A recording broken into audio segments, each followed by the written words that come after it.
Many communities, especially in North America, are not optimized for human use. This is because both street-level design as well as governance and policy are not created ergonomically, nor with accessibility in mind.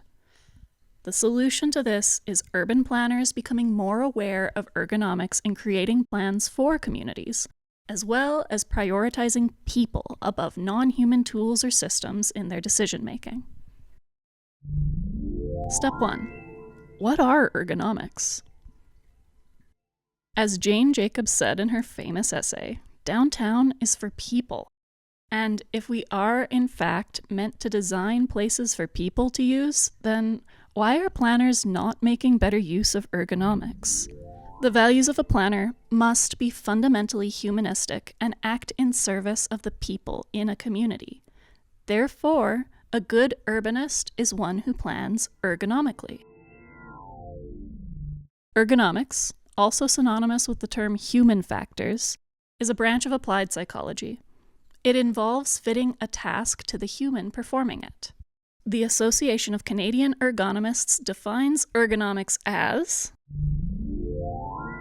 a scientific discipline concerned with interactions among humans and other elements of a system, such as the tools, equipment, products, tasks, organization, technology, and environment. The profession applies theory, principles, data, methods, and analysis in order to optimize human well-being and overall performance. It is most commonly applied and thought of in physical settings, like making sure your desk and keyboard setup don't give you carpal tunnel, but it can also be applied to cognitive tasks in organizations or systems as well as at the object level. It is common practice for industrial and product designers to do their work with ergonomics in mind, and I would like to argue that this ought to be expanded to the design and interactions with the larger built environment and municipal interfaces as well. We can call it ergonomic urbanism.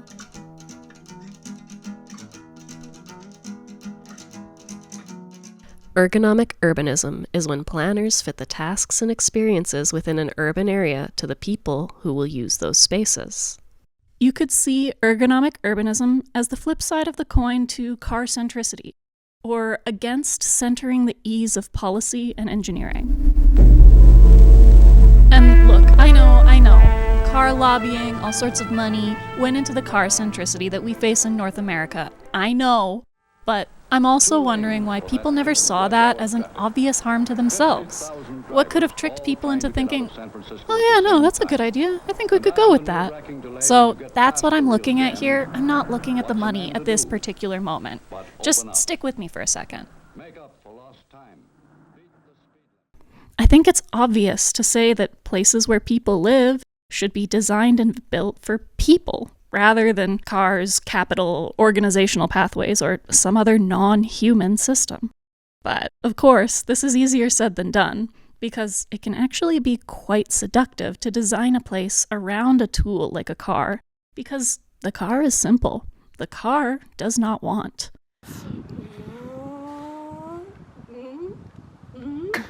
Come on.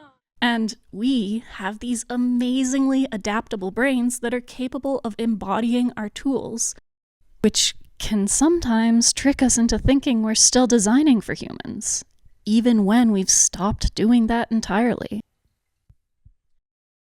Humans, on the other hand, are not simple. They have wants and needs and goals and desires that are ever shifting and infinitely varied. It can seem impossible to slip into the mind of another person the way we can move ourselves into simpler systems with defined methods of interaction. To design for the unknown desires of other people can sometimes feel like building on a foundation of sand. I guess one way to think about what I've been writing about is that the worry is that large-scale bureaucratic forces have convinced many of us to ignore the world in favor of the abstractable, that there's so much rich experience in the world, but that doesn't guide our valuing and decision-making. What guides it is the abstractable. Additionally, as planners, we are not building custom bespoke suits for just one person. We're building a place for every possible person. But thankfully, people do fall within a certain range of parameters that is knowable. An ergonomic place is not built for people at their best, or if people would just whatever. It is built to meet people where they really are, even at their most vulnerable. To make a city ergonomic, it must be designed to account for both human usage and error, and to enhance safety, health, and comfort with a specific focus on the quality of interactions between humans and their environment. This is done all the time in roadway and vehicle design already, with crumple zones and runaway lanes or emergency escape ramps, but it has been largely ignored in less life-threatening situations. And following that thread, good ergonomic urbanism makes use of universal design as well. Universal design teaches us that if we can design for some of the biggest challenges people might face, then we can expect everyone who uses the systems we build to have an easier time interacting with them. Increasing accessibility for some increases accessibility for all in many cases. Let's look at a classic industrial design example of accessibility, OXO. One day in the late 1980s, Betsy Farber was having difficulty with using an old-fashioned vegetable peeler, no doubt due to the arthritis in her hands, and attempted to improvise a more comfortable handle using clay. She brought this to the attention of her husband, Sam, and during their conversation, they were suddenly struck with an idea. We decided we wanted to do something about the bad design throughout kitchen utensils. Sam later told the Los Angeles Times in 2000. Why couldn't there be comfortable tools that are easy to use, not just for arthritis victims, but for everybody? And of course, to give a more obvious example in urban planning, curb cuts. City Council Minutes, September 28, 1971. Declaring it to be the policy of the city that streets and sidewalks be designed and constructed to facilitate circulation by handicapped persons within major commercial areas, that curb cuts be made immediately at 15 specified corners throughout the city. The motion carried unanimously.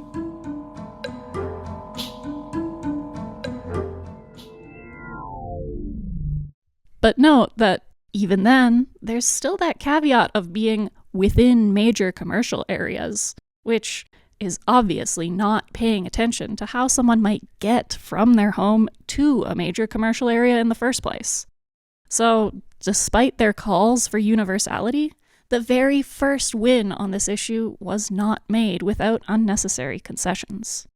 Those making the policy were obviously still not imagining the day-to-day experience of the people they were supposed to design the policy for. Their notion of the story of the issues around disability wasn't deep enough to overcome their pre-existing story about city budgets and resources. In merging the topics of ergonomics and urbanism, which are already both inherently very interdisciplinary disciplines, I would like to break off into sections how these concepts might work together, as well as bringing in other ideas or lessons and best practices from other disciplines that deal with the creation of space to help us better make sense of how to build a more intentionally human-centric urban form. As such, I'm going to touch on topics from the basics of both ergonomics and urbanism, but also many different art and design disciplines like industrial design, UX, UI, sculpture, and game design, as well as aspects of psychology, neuroscience, and management practices as applicable. All of these different disciplines have something to teach us about how humans interact with the space they are given. Whether that be through the physicality of material, or the understandability of signage, or even just the feeling of the way light raking across a surface is in any given space. What does something like the handle on a teapot teach us about train cars? What do games and their rules have to teach us about policies in real life? And above all, how do you know if your work is even good? I hope to answer these questions and more during the course of this project. So, without further ado, let's get into it.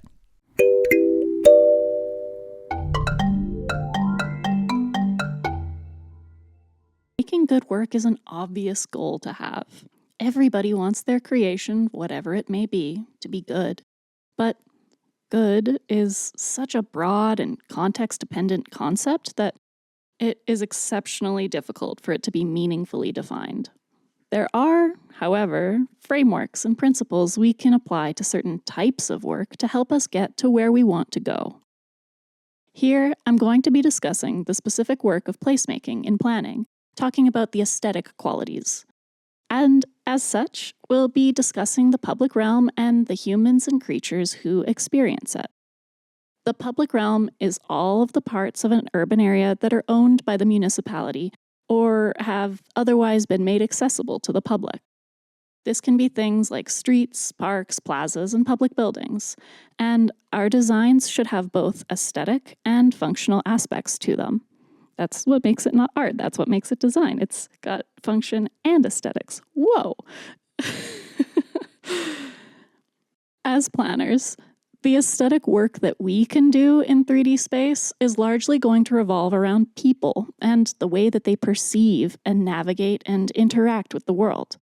More specifically, though, as placemakers, our work is going to be about how we can direct people's attention and the qualitative experience that provides. For untold hours over millennia, people have been trying to figure out how to shape the attention of others in physical space. From the annals of theater traditions to sculpture that leads your eye along its lines, to the Imagineering in theme parks, to even maintaining important views in cities. Whatever we build something new, we stand on the shoulders of giants. And we have no shortage of processes that we can modernistically apply to some master plan. But we must not lose sight of the fact that a city is a collaboration between all those who spend time there. And that's not only people who live there, that's visitors, everybody. And this collaborative nature is why it doesn't work when a space is purely designed through top-down impositions. Just, for example, look at Le Corbusier's attempts at master planning. They were flat, aesthetic wastelands made to be viewed on a 2D surface and not embodied by people, and therefore, as a system, they could not live. When plans are not made humanity first, they cannot serve their community, and they arrive already dead. Here, for example, is his radical Plan Voisin, which was proposed in 1925 and was going to completely redevelop central Paris. Can you imagine if Paris had all these plus-sign high-rises in the middle of it? It wouldn't be the same city. And I'm sure you might be familiar with places just like that, near where you live, too. So we must set flexible plans, or at least intentionally leave gaps that others can fill, like leaving opportunities, both small and large. A space can only really become a place when a community visibly cares about it and is allowed to leave their marks and fingerprints on the things they cared about, thereby imbuing it with the stories of the people who lived there. After all, stories are meant to be shared, and story is the secret to avoiding liminality. We learn through stories. We become who we are through stories. I'm using liminality here to mean an in-between space. It's a boundary between 2 points, neither here nor there. Which is to say, it's just a space. It's not a place. The opportunities you provide could be something as small as leaving spaces for murals or doing a 1% for art program. They can be larger scale opportunities like creating a mixed-use zone so someone can make a business out of their home. It could be about having space to play. It's about leaving choices available for people and not railroading them into only one way of living. We must imagine the needs of the people who will make use of the places that we build for them, while simultaneously knowing that the remarkable intricacy and liveliness of a downtown can never be created by the abstract logic of a few men. That's a Jane Jacobs quote from the same article as previously mentioned. Especially since the work of a planner will ripple out into an untold future and be seen and touched by the hands of 1,000 strangers, both those in the present and strangers who are yet to be born and face challenges we cannot currently expect. For example, the seigneurial system in Quebec. One of the most visible impacts of history on Quebec's geography is the seigneurial system. Established by Cardinal Richelieu in 1628, this land distribution system was designed to give every tenant farmer access to the St. Lawrence River, which was the only reliable highway for transport and water. Unlike the British township system, which divided land into square grids, the French system divided land into long, narrow strips perpendicular to the river. This allowed farmers to live close to their neighbors along the river road, creating linear villages rather than isolated homesteads. If you look at satellite imagery of the St. Lawrence Valley today, you can still see this distinct barcode pattern. It's a stunning example of how a 17th century political decision permanently etched itself into the physical geometry of the modern landscape. Even so, people will still be people. For as long as it takes our plans to crumble away in a distant future, people will still have all the same senses and basic motivations to interact with any given space that we do today. The most important motivation for planners to consider is social interaction. This is what cities are for in the first place. We're a social species and we do incredible things when we work together. Like I already mentioned, a city is a collaboration. Additionally to that, we are in competition with digital spaces now. How can you get people to go outside? The strongest pull to get someone out of their house beyond the basics of going to work and getting groceries is going to be their social bonds. Are they meeting a friend at a cafe? Getting lunch with their mom? Will they go on a romantic stroll with a date? Are they attending a festival or a protest? Are they just walking their dog? Each of these needs require different spaces, and they should be sprinkled throughout a city to help make life more convenient. I think that the main reasons people have for going outside are 1. Basic needs, obviously. 2. Social reasons. 3. Exploration. And 4. Sensorial beauty. I think that covers most of the bases. If you need your basic needs, you're going to school or work or getting groceries. You're doing things that allow you to stay alive in the system you live in. If you're going out for social reasons, you're going to go see somebody. You have an obligation to another person, and that's why you're leaving the house. If you're going out for exploration, maybe you're a tourist. Maybe you're going out to see the sights. Maybe you just want to know your neighborhood better. Maybe you ask yourself, where does that highway go to? And sensorial beauty. Maybe it's a beautiful day outside, so you want to go see it. Maybe you're a photographer, and it's your job to go see what there is to see. Maybe you just absolutely love going for walks. These are all part of the way you sense the world to navigate it. So if we compare these to the 8 different types of fun that exist in game design, which are sensation, fellowship, challenge, fantasy, narrative, discovery, expression, and submission, which all have their own different types of experiences associated with them, let's briefly look at how some of these things might match up. Sensation is very similar to the sensorial beauty in the real world. Challenge can come from anywhere. Fantasy is a little bit harder to get in real life, but I'm sure you've been to a fantastical place once or twice. These are usually things that are more like curated experiences, a tourist town, a theme park, some absolutely gorgeous park space. Narrative is something I think we could do a little bit better in making explicit as planners.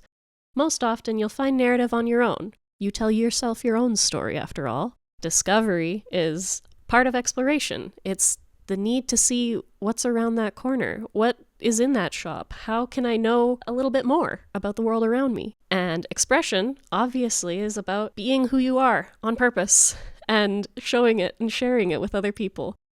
And submission is something more akin to just like killing time. In games, it's something when you play Bejeweled and just turn off your mind for the next hour or so. In the real world, it could be something closer to people watching or just idly meandering around a store you haven't seen before. Those could be similar. And I think that if we can try to pair the motivations for going outside with certain types of fun, we can further reward people for engaging in public life, thereby increasing community-oriented actions in general. So, really briefly, I think social reasons and fellowship are almost identical. Exploration and discovery match really well, and sensorial beauty is obviously almost identical to sensation. And for your basic needs, that could be anything. And I also think that the remaining types of fun can fit into all of the categories as well. You can have challenge at a social gathering, you can have narrative, you can have expression, submission, and fantasy. All of these things could come together in a social way, an exploratory way, or a sensorial way. Hopefully, understanding these motivations is how we can build a place with the present and the future in mind. We ought not seek to emulate Ozymandias, having the mighty look on our works with despair, but to build places and systems that are able to change and grow as needed by the people who inhabit them. Places that live and are even lively, rather than ones that erode into lifeless dust from their stubborn resistance to change. There are too many facets of human experience for us to take into account in every plan we make. So, if we're trying to do our best, we have to leave some spaces blank for other people to fill in. This is not to say that a place should be composed without rhythm, but that in our rhythms we can incorporate the concept of ma, or negative space, as well as the ecstatic vibrancy planners so often chase. You need a place to breathe, as it were. Architects speak of expansion and compression in a space. Literary plot lines have rising and falling action, and in placemaking, we ought to consider the ways people experience our creations with similar intent. Monotonous stretches of road are bad for liveliness in an urban context. But on the opposite side of that same coin, we can find ourselves exhausted, overwhelmed, and irritable if everything in the built environment has its knob turned up to 11. We can look at the primary function of the place, dutifully make sure that baseline is carried out, and then we can use that function as a wireframe skeleton to flesh out the things that make a place come alive. But there are obviously other factors which create the placeness we can feel when we visit an area. Obvious ones are art, culture, landscape, climate, and the hidden policy underneath all the built forms we can see. As planners, we only really have control over the final item in that list, but it is a very powerful ability to be able to write the rules and set the boundaries of a place. The question remains, though, of how do we make good work? I have some insight from a former professor of mine who specialized in sculpture, Royden Mills. He always said that good work must contain three things: unity, variation, and contrast, which I believe is as close to a universal edict as you can get in directing people to create. And I believe it can easily be applied to planning as well. Well-made aesthetic qualities come in many forms, but for me, at least, they're a fairly significant reason to be somewhere at all. People build their city, and the city builds the people in return. And I want both to be informed by the hope that publicly oriented beauty represents.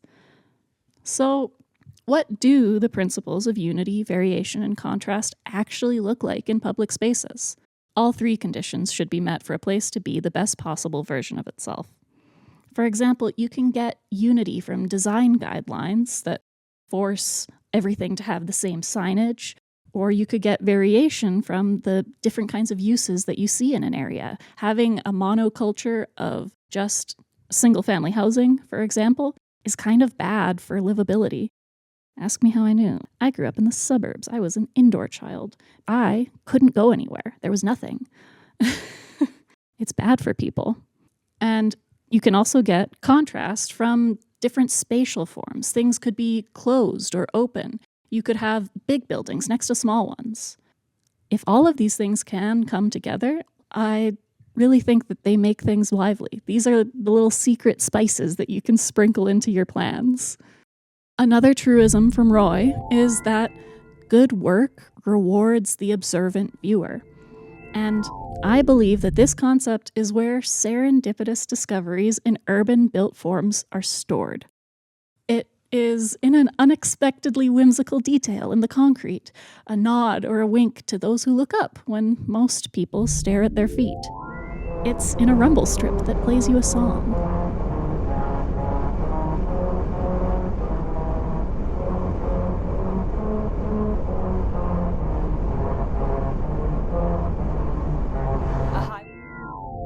Or maybe in something like a really creative adaptive reuse. For example, as you can see, they're in old ticket booths, so you used to be able to collect your tickets from in here, and nowadays they're empty, so instead of them just staying empty, they've filled them with their tiny park. Look at this! I love the added butterflies that they've put in. I read that the staff that look after the tiny parks are called tiny park rangers, which I thought was so cute. So there are a total of 5 London Underground stations which have the tiny parks, and I'm almost at the top now to see the one at Kilburn Park. Here they are, they have 3 and they are looking very luscious. Let's have a look. I think this might be my favorite. I love the ticket window that they've got. It's very grand. Let's have a closer look. Okay, these are very impressive. I absolutely love the dotted leaves that they've got here. serendipity is often defined as a happy accident, but I think, critically, it's not always an accident. It can be planned for on behalf of other people. Serendipity is a public secret waiting to be shared. So it can be built into anything you create if you take the time to plan for it. Thanks. Which is to say that in practicing placemaking, it's important to allow the details of a space to unfold over time so that there's something new to be seen or heard or felt with every visit. To borrow a term from the world of games, you need a sense of replayability. If the space you built is simply flat and one note with no reward for curiosity, then why did you make anything at all? You effectively built a single-use disposable space, which seems like a bit of a waste, if you ask me. It's liminal. I think information should be layered in our environment.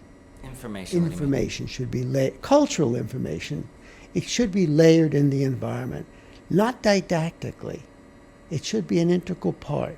When I say layered, that if you are interested, you extract it. A wall, it's a structural entity. How do you express that? It has force, it has power, okay? That's a very important part of it. So the way you design the wall.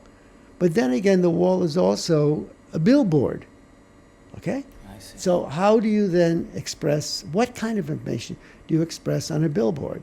It can be decorative, it can be color, right? It can be anything, right? Like that. The idea that you're looking at a fence and yet you walk away with a thought as well. The fence is a barrier. So you almost have like a contradiction here. It breaks the barrier, okay? Poetry breaks the barrier.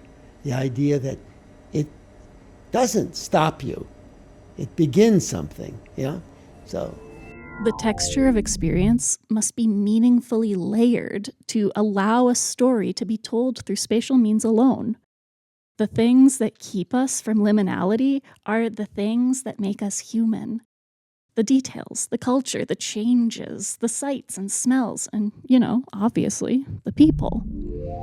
The aspects against spatial liminality are care, that creates story, and functions, which allow us to linger. Which, if you are allowed to linger, then you get more of a chance to be observant, hopefully rewarding the viewer with a space that demonstrates good unity, variation, and contrast. You gotta leave opportunity space. Daily actions that are not scheduled like work and school are opportunistic in nature. Serendipity is built on happenstance, and allowing for flexibility is allowing for happenstances to happen. Opportunistic actions are those in which the behavior takes advantage of circumstances. Rather than engage in extensive planning and analysis, we go about the day's activities and do things as opportunities arise. Thus, we may not have planned to try a new cafe or to ask a question of a friend. Rather, we go through the day's activities, and if we find ourselves near the cafe or encountering the friend, then we allow the opportunity to trigger the appropriate activity. Otherwise, we might never get to that cafe or ask our friend the question. For crucial tasks, we make special efforts to ensure that they get done. Opportunistic actions are less precise and certain than specified goals and intentions, but they result in less mental effort, less inconvenience, and perhaps more interest. You can see that the nature of human experience is often fractal. The moment-to-moment decision-making that happens based on unfolding opportunities in front of us are often mirrored precisely in the slower, larger decision making of being able to set up shop in a certain neighborhood based on some specific confluence of bylaws and banking and personal ability are available to us. If these things are allowed the chance to shake out just so, then people are able to make use of their building blocks to actually build buildings. But if a critical opportunity is removed, then so too is the opportunity space as a whole.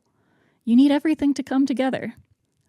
By incorporating these notions into our designs, we can plan for aesthetically rewarding spaces built by the community for the community, and it will inform the other people there, both about who the people who came before them are or were, and who they have the opportunity to be. A city is never complete, never finished. Throughout its history, it has always been reshaped and transformed. And this happens despite all the urban planning interventions, primarily through tiny grassroots initiatives. What makes a city park is not just the trees, shrubs, and benches it contains, but also the people who use it and shape it through their actions. Different groups who repurpose public space for themselves keep the city open to new things, flexible. Speaking of opportunities, let's take a look next at what that could look like in space. We might actually be better off borrowing the term affordance to describe these aspects. And affordances in industrial design are the things that afford you the ability to do an action. So if a teapot has a handle, you are afforded the ability to pick up that teapot even if it's full of hot water without burning your hand, because the handle is the affordance. It lets you grab it in a way that's sturdy enough. A chair affords sitting. A door affords entrance. There's a lot of things that feel really obvious, but without them, or without a bunch of them coming together, you don't get afforded opportunities. And if we look more to the ergonomic side of things here, we can remember that there are physical, cognitive, and organizational branches of ergonomics. All of these come together in our experience of a city or any place. A fundamental question we might ask when designing spaces is, what am I allowed to want here? When you ask yourself, what am I allowed to want? That's the same as uncovering the experiential affordance of a space. Does it match with my needs? Does it block any known needs? How can it be addressed? If you have a fixed answer laid out as your design brief for what you want people to be able to want, then you can focus your time on answering it. But the clarity of experience derived from that question is going to determine how people feel about the area. And the way you make people feel is going to be the main thing they remember about any given situation. Experience is critical, for it determines how fondly people remember their interactions. Was the overall experience positive, or was it frustrating and confusing? When our home technology behaves in uninterpretable fashion, we can become confused, frustrated, and even angry, all strong negative emotions. When there is understanding, it can lead to a feel of control, of mastery, and of satisfaction, or even pride, all strong positive emotions. But your ability to interpret your experience is going to be based on the affordances provided by your environment in the first place. Does your street have the affordance of a bike lane? How do people know? It comes from probably the material aspects of the things in front of them. Did you paint the bike lane a different color? Is there some sort of cobblestone on the sidewalk that says, this one's not for wheels? These kinds of things tell us a lot about our environment without any words at all. The affordances are built in to everything. In his video essay, The Future is an Empty Room, Jacob Geller begins talking about Ray Bradbury's short story, The Veldt, which is a personal favorite of mine. And in doing so, he poses a critical question here. What do the children really want? What does the room allow them to want? Because things that the kids are allowed to want are not only determined by their inner desires, but also by the tools that they have available to them. The critical room in the Welt is one that tells us exactly what we think. It's a feedback loop. I can't imagine anything like that today. It keeps people from exploring beyond what they already know, and that's the core problem. It's too designed to never let them play, even if that's what it says it's doing. Gotta be careful. And the same thing can be seen in really, really highly developed so-called smart cities. Here's, for example, what Saskia Sassen has to say about Songdo in South Korea. The people inside don't have to operate anything anymore. Everything happens automatically. Songdo is not only conceived as a global city, Songdo is also a smart city. Every square centimeter of the city will one day be wired. Buildings, streets, cars, and a multitude of other devices, as well as the people themselves, will be equipped with sensors that send a constant stream of data to a central control and distribution station. There, the data is collected and analyzed. From there, everything is controlled, managed, and monitored. They are offered everything to satisfy their needs. A gigantic gated community, so to speak, and probably exactly what you describe as anti-urban. I am convinced that spaces like Songdo de-urbanize the city. Songdo isn't really an urban space at all, but rather a platform where everything works, everything is efficient, and all the possible needs of a highly specialized business person are anticipated, whether at work, at home, or on the way in between. The smart city tries to be a perfect, closed system and is therefore the opposite of urban and adaptable. And that will prematurely end its life. Just like the playroom in the Welt, the smart city of Songdo keeps people fenced in a way that they don't see. Their tools are tricking them into imagining a freedom that they don't have. So let's go play a game where we go somewhere and ask ourselves, what am I allowed to want here?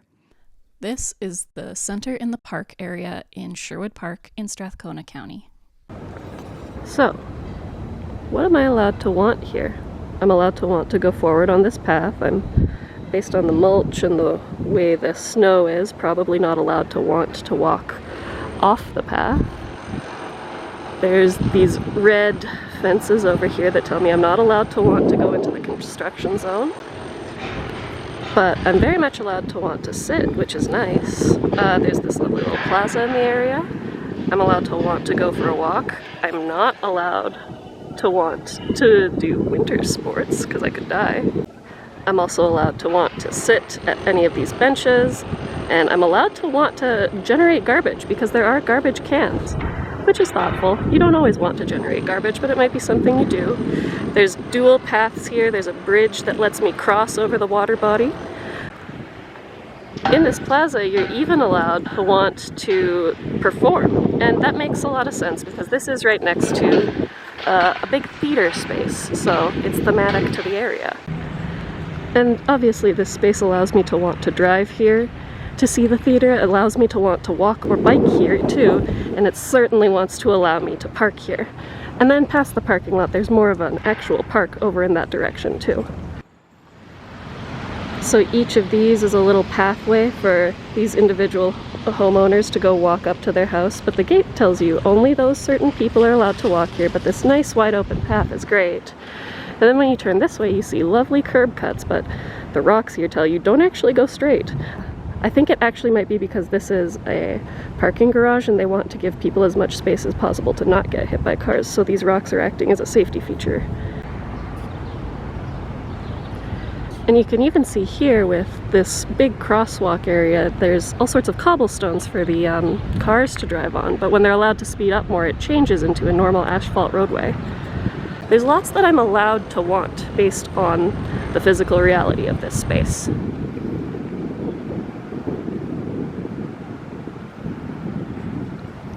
This was actually really well done as a space, and clearly the plan includes so much consideration for the actual experiences of the people who would use this space. The consideration of experience made it full of people. There was people around here, walking on foot, biking, driving. everyone coming through in their own way, which, in my experience here, is not usually the case. Sherwood Park is generally a very car-oriented community, so this is probably one of the best additions to the community that I've seen in my lifetime. Good job, Strathcona County.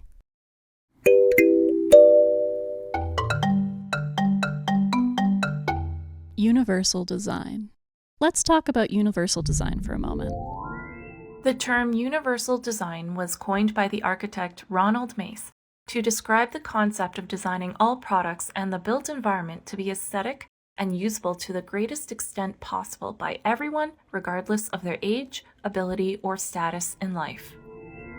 Universal design has a focus on accessibility for disabled people because your level of abilities should not preclude you from being part of public life. If something is public, it is common, general, of, or belonging to the people at large. And that includes members of the community who are not perfectly able-bodied. It is the right of the disabled to also be allowed to go outside and not be locked away in a tower like Quasimodo. In a city, accessibility can look like our previous example with curb cuts, allowing people in wheelchairs to get around at all, while simultaneously benefiting everyone moving around with wheels, be it on a bike, with a baby stroller, or a grocery cart. I'm sure you've also seen the bright yellow panels with bumps for blind people or people with low vision. They help warn people about the edges of surfaces, like a train platform or a sidewalk that's turning into a street, where the cars are. The extra help they offer benefits all the people in those places who, probably don't want to get smushed by a large vehicle. But making a city accessible doesn't end with physical interventions like those. You also need to account for cognitive accessibility. You know how I mentioned before that you can't just be designing for people at their best? This obviously applies to the general public, as well as for providing access to those with disabilities. However, do not think that disability will never affect you or the people you care about. It's actually one of the most likely things to happen in the course of a person's lifetime, whether it be permanent or temporary. Additionally, as people age, disabilities increase. This includes age-related forgetfulness and a slower speed of learning new designs. Accessibility can build trust and a feeling of being cared about. And in my opinion, this may be especially important when it's coming from a government entity like a municipality. In contrast, if something is difficult for people with cognitive and learning disabilities, the older population is also likely to feel excluded and that their needs are not considered. The population is always aging, so considering the needs of the elderly is always important. The needs of kids, too. People who are not 28 years old in peak physical condition, perfectly sober, need to be considered in your designs. Even if you've never broken a single bone in your body and will remain the most in-shape athlete your whole life, haven't you ever been tired? Haven't you ever been drunk? Or have you ever been in a place where you didn't understand the language?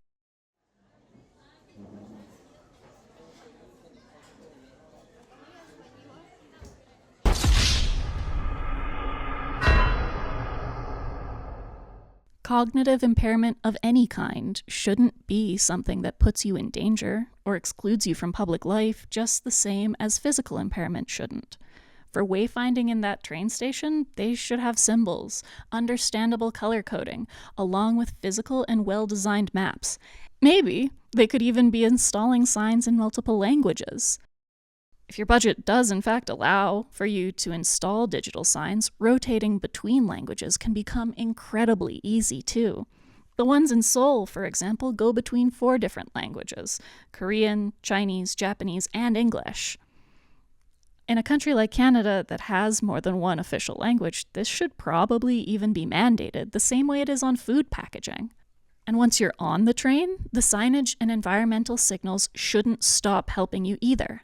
I've been on train lines in Japan that played a distinct sound at each stop, like a bird song or a piano jingle, whenever a train stopped there, both inside the train and out on the platform. Once I noticed that was happening, I was instantly struck by how good of an accessibility feature it was. I could literally get home with my eyes closed if I knew my station's sound. How nice. I could be napping on the train and still know that I've arrived. It wouldn't even have cost them that much to do. Every time I think about it now, I'm amazed that it isn't standard everywhere. Things like that could apply to buses and all other forms of public transit too. Oh, and by the way, the medium is the message here too. I chose not to make this a purely written academic article on purpose, because I think that's an inherently inaccessible form of communication for many people. Not to mention the fact the likelihood of being paywalled information too. I'm doing my best to practice what I preach here. Another often overlooked thing is also the lack of accessibility in interfacing with a municipality, both in the local government's website and in the forms and processes that citizens have to go through in order to accomplish civil tasks. Much of how people interact with their local government will first be done through the municipality's website. And if you're looking to improve web accessibility, I really recommend looking at the guidelines put out by the World Wide Web Consortium. They are very good at defining what is needed, why, and how you can get there. It's freely accessible, anyone can check it out. It's very thorough. These people care about having access online, so take a look. This document from them in particular is both a set of guidelines about accessibility and a set of tools for information design. It also provides all of the explanations I mentioned on why these things are necessary, what people's needs are, how to do the design process, and how it helps people, well then, going even further to provide examples and user stories. It also provides guidance on usability testing and directs us towards appropriate objectives, and it identifies that websites which provide critical services will find extra benefits from following the advice it provides. Because, everybody needs to access a service if it's critical, and I'm sure municipalities do that. One thing about municipal websites that's great compared to physical municipal spaces is that it is much cheaper and quicker to test them before they become public. Which leads us to usability testing, which I think is a wildly underutilized tool in planning. And I know why. It's because testing in a physical space is really, really, really, really expensive, if not actually impossible. So many times, when building a system for others to use, it's much better not to just ask questions, but to get the user to demonstrate a task. Many people won't be able to articulate what they missed because they missed it. And so testing is most useful when it can be done through observing actions to determine whether or not people can successfully complete tasks. From the document. This can be done by measuring or tracking successes in completing tasks while noting any errors to measure efficacy, time taken per task to measure efficiency. Note that the relative time between tasks is often more useful than the absolute numbers, and the user's mood and comments to measure satisfaction. I would love to see more usability testing get implemented in the world of planning for things that could feasibly make use of it. It kind of actually strikes me as unethical to subject the general public to untested schemes and bylaws and systems, but, that's the world we live in. Development permits might actually be one of the biggest obstacles for people at the local level. Any kind of development work ends up being a technical and multidisciplinary task. And this process is mediated by real-life environments, digital environments, financial realities, paperwork, and legal documents. And without any work done to make the experience of moving through it easier for people, they may not be able to accomplish it without help. This kind of difficulty posed to people who aren't professional developers and have other things going on in their lives hurts communities at large. It's something that keeps new houses and accessory dwelling units and other local businesses from being built by anyone who doesn't have the means to hire consultants and private developers to do it for them, thereby both worsening the housing crisis and eliminating the cultural fabric of a community at a structural level before it ever gets a chance to get started. This isn't what doing good work looks like. And it's explicitly not leaving opportunities for other people to help make the place they live in their own. Increasing access for some people really does improve the lives of all people, wherever you can implement it.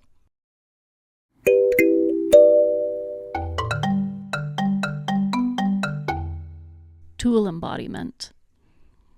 So I've talked a lot so far about how to design for humans, but remember how I previously said, we have these amazingly adaptable brains that are capable of embodying our tools, which can sometimes trick us into thinking we're still designing for humans, even when we've stopped doing that entirely.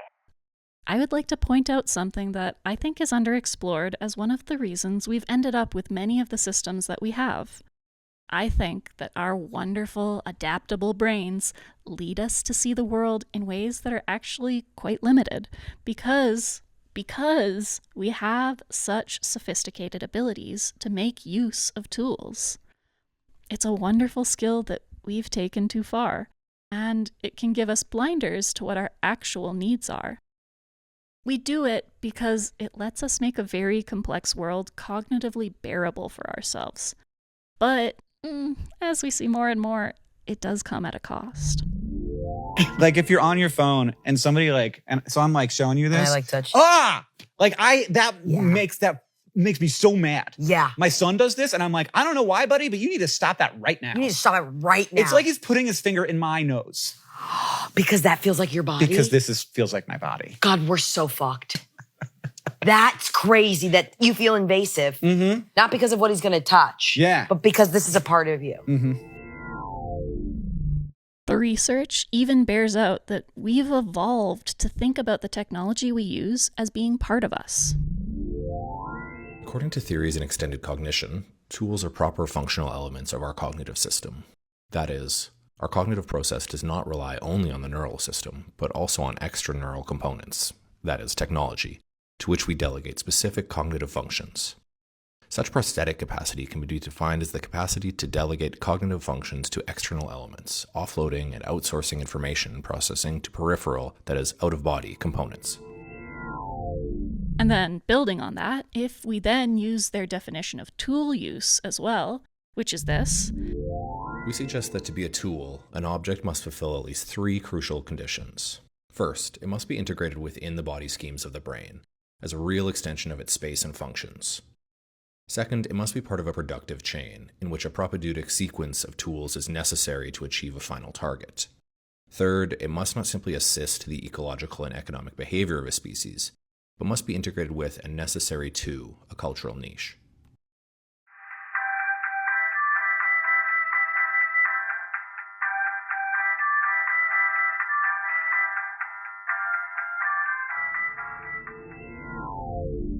And I think that not only the physical tools available to us count here, but the social roles we embody are tools as well.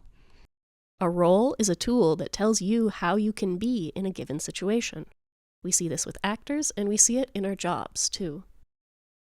For example, let's say you got hired somewhere, and you get given a list of tasks that you have to accomplish by a certain time. The role and its associated tasks function as a social tool to help organize a corporation. You, 1, become the job as an identity and the authority and functions that come along with it, or lack thereof, and integrate that identity marker into how you operate.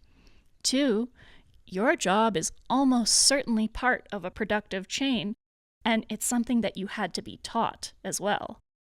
Most jobs are not instinct-based. And it'll have goals and targets and KPIs. And 3, I would argue that a job, in and of itself, is a cultural niche that is integrated with economical and ecological behaviors. In short, embodied concepts are among the basic building blocks of human thought, and thus, it is sensible to think of them as involved in managerial sense-making. So I think it might actually be the case that when your parietal lobe works too strongly, you can over-embody a tool or role that you have at your disposal. And I say parietal lobe because that part of your brain does all of these things, It's very critical to all these task-based actions. When you have a hammer, everything starts to look like a nail after all.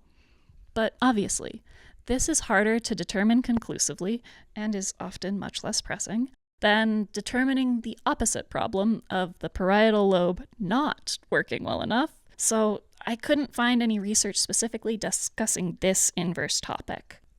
So if someone wants to do further research on whether or not the same parts of the brain are activated by physical tool use and social tool use, like role inhabitation, please go ahead. I would be thrilled to see the results of that. It was, however, unfortunately outside of the scope of this project to get my hands on an fMRI machine or whatever else I might need to accomplish that task, unfortunately. So, if we can see that tool embodiment is part of how we think, we can then start to see how someone might get tricked by this particular quirk of our brains into thinking that designing around the needs of a beloved tool like a car might be the same as designing for the needs of a human being. You can feel the vehicle moving around at your whim. It becomes part of your body for the span of time you're controlling it. So of course you'd want to design as many comfortably wide roads as you can, even if they end up taking space away from other, more productive uses. Because your own brain tricked you into believing that this was a natural extension of yourself, and therefore designed for humans. This also explains why people get so defensive about parking, too. They imagine their own experience and feel like part of them is being threatened. And if you suggest that maybe it's bad to have too much parking, they get mad at you, even though they're not a car.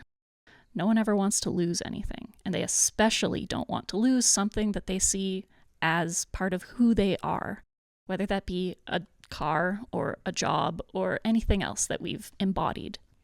Or maybe that by crafting a policy that helps a big company pay less in taxes so that you can attract it to move to your town, you might be getting fooled on an organizational level too, into thinking you're helping people in the community.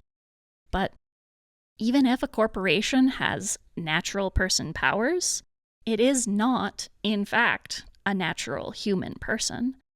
A corporation is a legal tool that creates a non-human entity to protect a business owner from going personally bankrupt.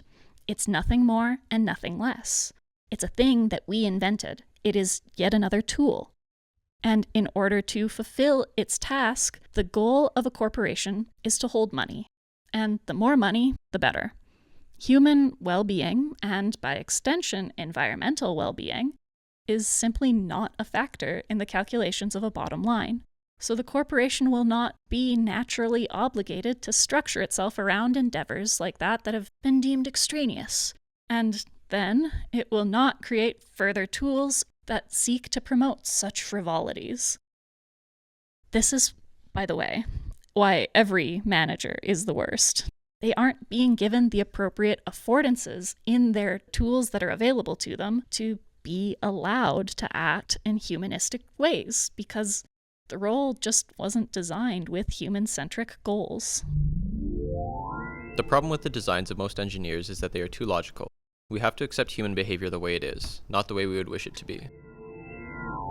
And so it's our reliance on this kind of engineering methodology and new public management practices and all these things that were designed around non-human activities and roles that function in service to capital, to tools, to policy creation, all of which are not people. This kind of thinking is easy to fall into. It's simpler than being able to consider the experience of another person, and so we use it to help make our lives easier, but it's not human-centric. It's not made for people. It's not ergonomic.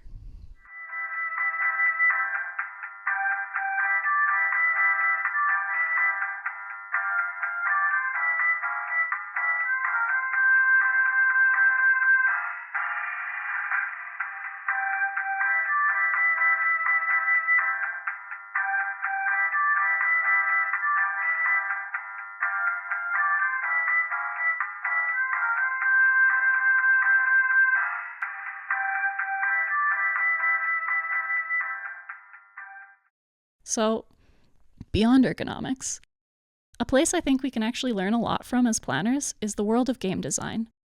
I imagine we're all quite willing to think about games as tools, and tools that people use for the goal of having fun. That seems obvious, and it's built into the whole concept, right? Otherwise, why would you spend your precious spare time playing games at all? I mean, in theory, you're supposed to be doing it for fun, but something Civilization 4's lead designer, Soren Johnson, famously wrote about games is that many players cannot help approaching a game as an optimization puzzle. What gives the most reward for the least risk? What strategy provides the highest chance, or even a guaranteed chance of success? Given the opportunity, players will optimize the fun out of a game. Games, however, are so complex that it is difficult to anticipate exactly how players will optimize a game until after release, once thousands bang away at the game and share their ideas with each other online. Often, designers don't even understand their own games until they finally see them in the wild. And I think it's really obvious here for us to look and see the parallels with planning in the way that many people simply cannot help themselves from optimizing towards an external goal, even if it causes harm. And also in the way that sometimes you might not see what was wrong with a policy or the built environment until much too late, until other people had to suffer from it. And it costs way more money to try and patch an entire road network than it does to patch bug fixes. So something I think we have to work on is trying not to become slaves to metrics, trying not to embody the numbers on a spreadsheet, trying not to simply fulfill the goals of something that was never meant for people in the first place. We have too many numbers dictating what we do and not enough qualitative experiences. And I know that it's hard and almost impossible to give universal advice here because every situation is different.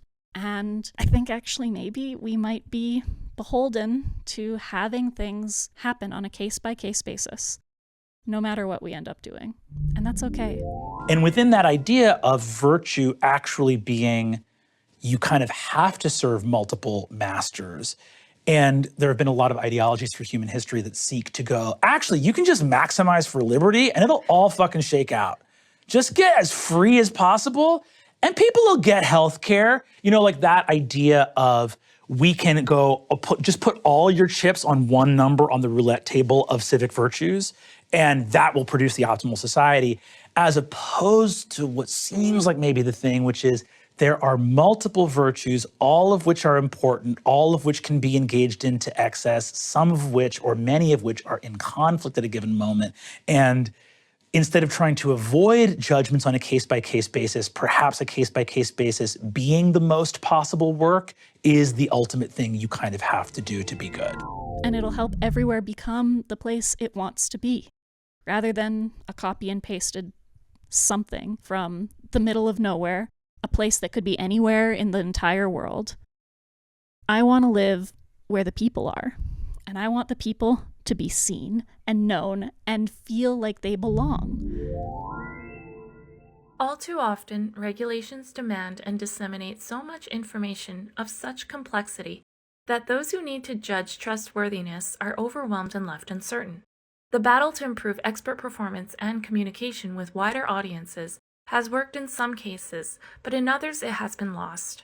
Often this has been because the complexity of the very remedies intended to improve trustworthiness overtaxes or undermines many people's capacities to place and refuse trust intelligently.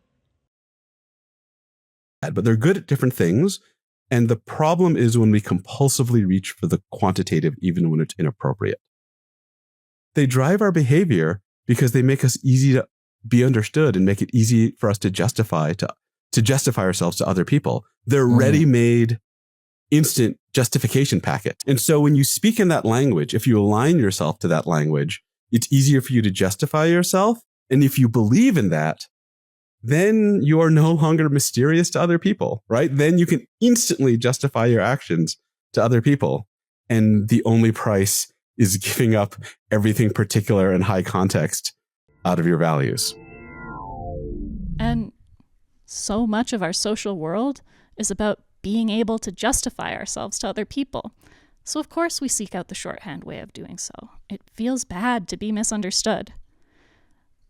Simultaneously, we have to contend with the fact that to design something perfectly well is to make a series of perfectly justifiable aesthetic and functional decisions that work in service to other people, whose interior lives we cannot know, and who we may never actually meet. And failure is not an option for planners because planning decisions affect real people's lives and livelihoods for an unknowable length of time that could stretch further into the future than your own career or even your own lifetime. And you don't get the luxury of being able to test it first. If you don't try to simplify that down, that's probably the most terrifying and overwhelming task you can be given.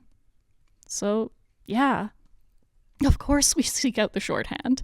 We do actually need the tools we've created to make up our society, to have a functioning society at all. But we have to remember that we control the metrics, and we can choose what to optimize for. So you gotta build an intentionally collaborative world, and by doing so, leave space for play. There's a vast infrastructure of bureaucratization and simplification, and you can't just fight it with grit and pluck. You need a system, and what you need are systems of play, not just systems of minimization. Like that's a sign of life. I can't even enjoy a blade of grass unless I know there's a Subway handy, or a record store, or some other sign that people do not totally regret life. That people do not totally regret life. And for those of us who have been raised and nurtured in the metrified world of outcomes and measures, who are used to orienting ourselves toward a clear external measure of success, it would be useful if those starter kits resembled the metrified world of outcomes.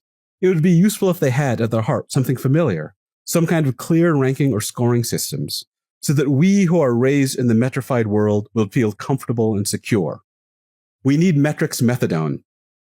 But we would want those starter kits to eventually draw our gaze past those rankings and toward beautiful processes.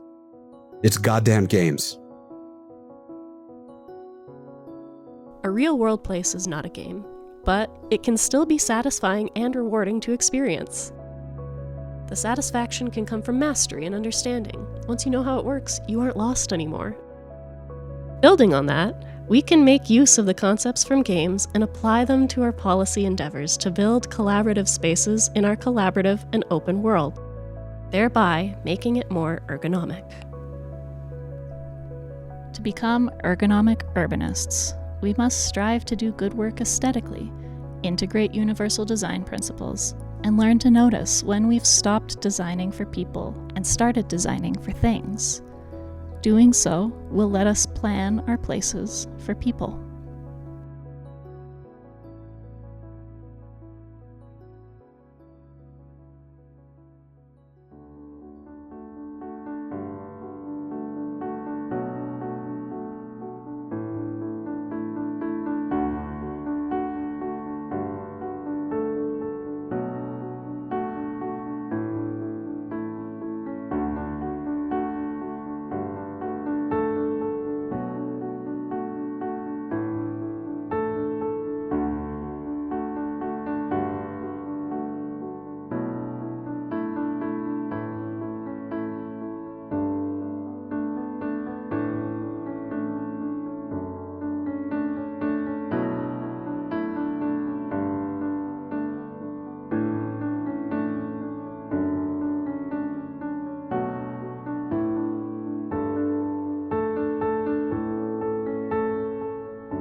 This is the last stop on this train. Everyone, please leave the train.